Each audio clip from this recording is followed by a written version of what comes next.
were doing, which was not transparent at all. There was no transparency about their policy, who was moderating it, who was filtering it, what was the criteria. It was just a very simple line that it is Twitter policy.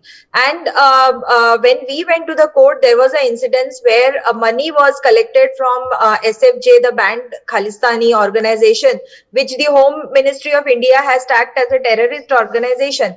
And money had come in from international, route to Twitter, and they were showing separatist advertisements in India, and it was a referendum to break India. Right. And when this thing was brought to the notice of certain Twitter officials who quoted that they were policy experts or they were handling the policy of India, they conveniently, sidetracked it, stating that, we are like, everything is as per the policy and we have not done anything wrong.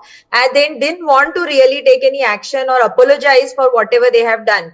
And one more issue which was happening in India is whenever you go to these representatives and you talk to them, they would easily say that, we are not the policy people, we are the marketing people, and everything is handled from US.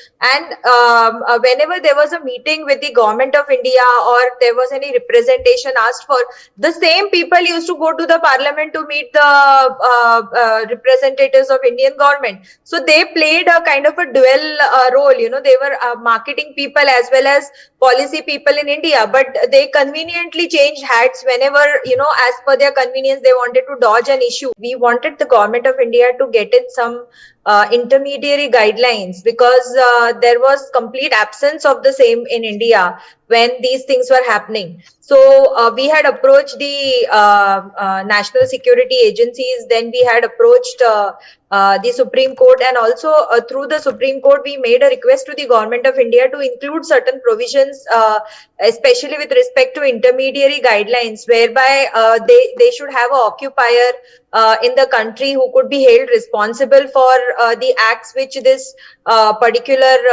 social media platform conducts, or whenever there is a request, we figure out that no, this is something which the US team is handling. So who is taking care of India? We don't have a separate website or a portal like Twitter India or something.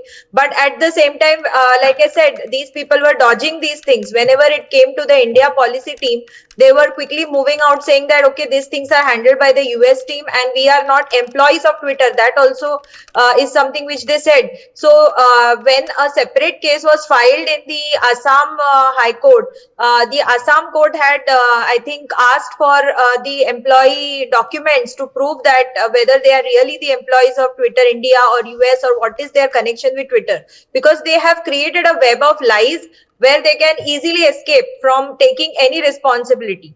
Second thing is, the government has to now really ramp up and come ahead, and the data sovereignty laws which we are fighting for has to be implemented. Now in the new data protection bill, I think there is a provision of friendly countries where the data can be transferred. Now who is a friendly country? If you look at US, they are a friendly country for us, but when it comes to data, I don't think anybody is a friendly country. You cannot segregate that, data can go to USA or European countries, but data cannot come to China. You cannot really do that, because nobody is a friend of yours when it comes to data. Twitter is a US organization. But see what is happening with Twitter, or for that matter, all large social media companies belong to US or in the European market. So I think government has to really understand that it is no longer a friendly country when it comes to sharing data or assigning responsibilities. And the courts and the government also should take notice of this, and there has to be a representative who can be approached, who is held responsible. Like it cannot be a fly-by-night operation. Secondly, we also had a ask here that what are the advertisement funds? Like here they had collected money from Khalistani organization. It was a sponsored ad. It was not just a post by somebody to ask for referendum, but it was a sponsored ad. So they had collected revenue. So what about the policy? Who is responsible for this Break India? Because when you are taking money, will any other country like USA say that, okay, we can take money for breaking USA and that is allowed as per policy? So similarly, there has to be a accountability for who is doing all these things, why the India team did not take action, or why did even the US team collect a Break India money or terrorist money for that matter from a banned terrorist organization like SFJ. So I think a lot needs to be discussed. It is not a simple thing that, okay, this is a platform and just saying that they are not publishers is not enough. There has to be some guidelines. They have to operate as per the laws of the land. They have to be accountable for whatever funds they are collecting in India, and have to also pay taxes in India, because when you are collecting money in India, you have to have taxes. And one more thing we had approached for is KYC, because you can see so many fake accounts are there.